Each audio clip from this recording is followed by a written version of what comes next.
Hello, class, and welcome to week 2. So, for this week in chapter 2, we're going to be getting into the topic of alcohol and other drugs. Now, every once in a while, not so much on the news like it was about 10, 20 years ago, the war on drugs played a very, very big role in society, right? In trying to figure out on how we could stop so many young adults and adults from consuming drugs and alcohol. We're gonna be talking about, is why is this a social problem when we talk about alcohol and other drugs? Is there such thing as gateway drugs, which do allow you to start on some type of drug and then expand to the notion of, getting into quote unquote harder drugs, and drinking and alcohol as well, right? So one of the questions that I would like to start with, that you will be responding to yourself, right, is has anyone close to you, a family member or family, ever had a problem with alcohol, right? And chances are, that maybe we do have someone that suffers from having an addiction to alcohol.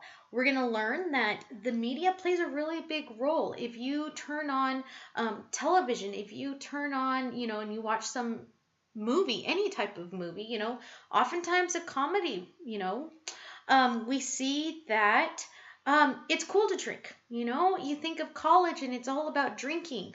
I had a friend that said, her daughter was going off to college and she's like, have fun, drink as much as you want, but drink responsibly. And you start to think, well, is that something you want to instill in your kids? Or do you not want to, right? Is that right or is that wrong? So the objectives for this chapter, you're going to learn the types and the effects of alcohol and various other drugs. You're going to identify the patterns of the U.S., the patterns of use in the U.S., and then again explain the personal, interpersonal, and societal consequences of using drugs and alcohol. You're going to notice that the beginnings of alcohol and drugs are very different. Times of the Egyptians, you'll notice here on the slide, you think of opiates. Opiates were really big drugs, especially for the Aztecs and the Mayas. They used to take all these opiate drugs, that would be hallucinogenics, I think it's hallucinogens, right? That would take them to a different state of mind. To them, it was very spiritual, and it was when they were on these opiates that they would then offer their sacrifice to their gods, right? If they needed more rain, they would sacrifice. If they needed more food, they would, hold these sacrificial offerings that they would have. In biblical times, one of the more famous stories of when Jesus went to a wedding with his mother, the wedding at Cana. And back then, you drank more wine than you did water because water was so highly contaminated. And so kids drank wine, adults drank wine, right? And so here Jesus is at the wedding and his mom's like, they have no wine. And so for them not to have wine, it was kind of seen as it was not socially acceptable, right? Because, kind of like today's weddings, you want to go full out because, the more food you have, it gives you this prestige, right? This respect. And so this is when Jesus, created his first miracle of turning water into wine. Again, these are the beginnings of, how we saw alcohol, how we saw drugs. Now, was there drug addiction and alcoholism back at the beginnings of time? I guarantee you, I'm pretty sure that there were, right? Even during that time. So what is addiction? So addiction is the repeated use of a drug or alcohol to the point of periodic or chronic intoxication that is detrimental to the user or society. So this is now when it becomes the personal problem, right? That you cannot function on a daily basis, maybe an hourly basis, without knowing that you have some type of material, some type of drug within your system, right? Within your body system. And you know that you cannot function without doing it, right? We talk about abuse, right? The use and abuse of alcohol is the nation's most serious health problems. Evidence shows that moderate drinkers have a lower rate of coronary heart disease and they're likely less to have a heart attack, right? So then we have the debate. Well, we're being told that alcohol is like really bad for you, but at the same time, if you have a glass of wine, right, it can lower, your risk of having a heart attack. In pregnant females, we're told not to abuse alcohol or drugs, but they do say that occasionally a glass of wine is okay. When moms are nursing their kids, there is I wouldn't say it's a myth, but it's pretty much like become a belief, in certain cultures that if you drink like a Hefeweizen beer that is very, with the yeast and the wheat, that it can in fact help a woman in terms of lactating in order for them to bring in the milk for the baby. So it is, again, a belief that it is okay to drink, right? So alcohol in the physical health, alcohol can abuse leads to higher rates of death from different types of cancers as well as injuries, right? Alcohol physical health in terms of fetal alcohol syndrome, you'll notice that again, there are risks in terms of females that drink. Many studies have been done in terms of, in terms of health problems that may arise. Now, then we have that belief, right, that drinking relaxes you. There's been times, and myself included, right, at the end of a tiring day, at the end of being at work, right, being of age, right, 21 or older, is it okay to have one glass of wine? Is it okay to have a cocktail? Is it okay to have a beer, right? When is it okay? Is it okay to drive after you've had one drink and then you get in your car? What are the chances that I'm going to cause a collision because of my inhibitions being blurred because I've had a drink, right? So a lot of different things that encompass, the world of, why is it a social problem? Why is it an interpersonal problem, right? The economics cost, right? How much does it cost, right, to not only consume everything that you're drinking, but then say that you do end up with, with a disease, you become sick, right? In having to pay for medical expenses, work loss, right? You lose that quality of life, right? Then we're going to talk about, lowering rate of alcoholism. What can we do in order to stop this, right? Drinking is not defined as a symbol of manhood or adulthood. So we're starting to see the different social structural factors that we have in terms of drinking, right? We know that being drunk in public is not socially acceptable. When we see someone that is, that has been drunk, different taboos are then inserted in terms of seeing that person, right?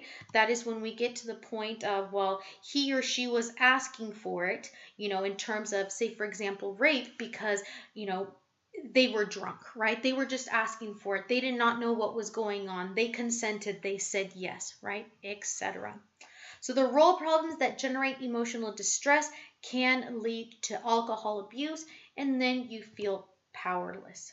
But then again, 92% of popular movies depict drinking, that it's seen that it's okay, the drunker you are and you're taking your clothes off and you're having a good time and you're partying, it shows that you're cool, you're awesome, right? You're who everyone wants to be at that party because you just have a great time, right? But then again, the whole balance of, how much is too much? Can you have a good time without drinking, right? Attitudes toward drinking and drunkenness tend to be different from attitudes toward use and abuse of other drugs, right? According to your textbook. Now, in terms of public policy and private action, we see that there's different types of therapies that one can seek if you are an alcoholic and you are dealing with this program. with this problem. I just saw the program of MAD, right? Public policy, ultimately to resolve the problem, the social basis of alcoholism must be attacked through public policy, according to your textbook, right? So enforcement, prevention, education, right? We're going to talk a little bit about the DARE program, right? I remember I actually still have my DARE shirt, right? That said, the program that you go through and then you give a pledge. I remember being one of the speakers at graduation, right? Does it help to have these drug prevention programs when we are little? Does it carry on to when we are older? Now, this actually is going to transition us into drugs, right? Now, you're going to notice that this week in your discussion board, it's going to be a very interesting topic in the terms of, you're going to see a video on the former representative, Ron Paul, that actually has ran for president in the past, but his take on why not just legalize everything? Not just weed, because that's already a big old deal in itself, right? We saw that in the last election that 3 states took the step towards passing the law of legalizing marijuana. Where are they now once they've done that? Why not go beyond that and say, let's legalize heroin, let's legalize acid, let's legalize pain pills? That's a big one right there, right? Are they legal? Right? So why not take that step and just say, let's just legalize everything? So again, we're going to be talking about that in this week's discussion board.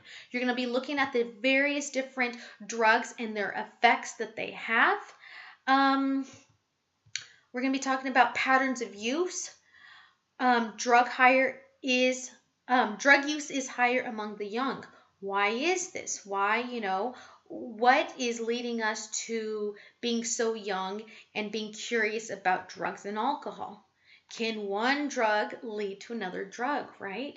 Here you're going to notice in the slideshow of pot, right? We always say that marijuana is a gateway. It opens the door to harder drugs. Last week we were talking about fallacies. What fallacy does this represent, right? Let's see. Then you're going to continue again with drugs and the quality of life. So you're going to see that's pretty much going through the same different steps that you did in terms of alcohol use. It's going to talk about secondhand smoke, closer looking to marijuana and its implications as drugs for society.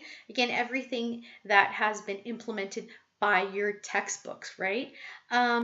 It's going to talk about, again, economic cost, as well as the contributing factors to social structural factors, right? What happens to your family once you're abusing drugs, the government, the economy, the cost, again, how it's so popular in certain movies, right? There's certain movies that are affiliated with drug use itself, right? And again, promoting this, that if you do these drugs, then you're pretty cool, right? You're the center of attention. Everyone wants to be your friend. Then we're going to end more with the public policy. Again, community policing by citizens, bringing in different programs, right? Teaching these kids to resist drugs and violence and alcohol, enforcing different laws on drugs, how to treat different addicts, the different types of therapies, again, that they may have.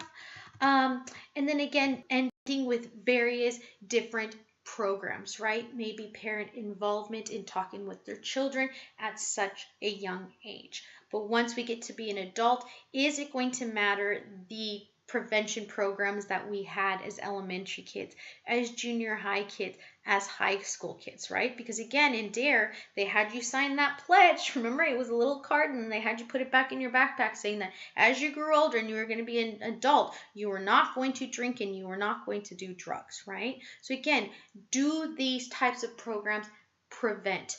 Will the social problem of drugs and alcohol ever go away? We're going to be talking about that in discussion, as well as I'm going to be bringing in different types of studies that are going to say yes or maybe no, right? So that concludes our chapter on chapter 2. If you guys have any questions, please email me, let me know. Enjoy the rest of your week, and I will see you guys next week. Bye-bye.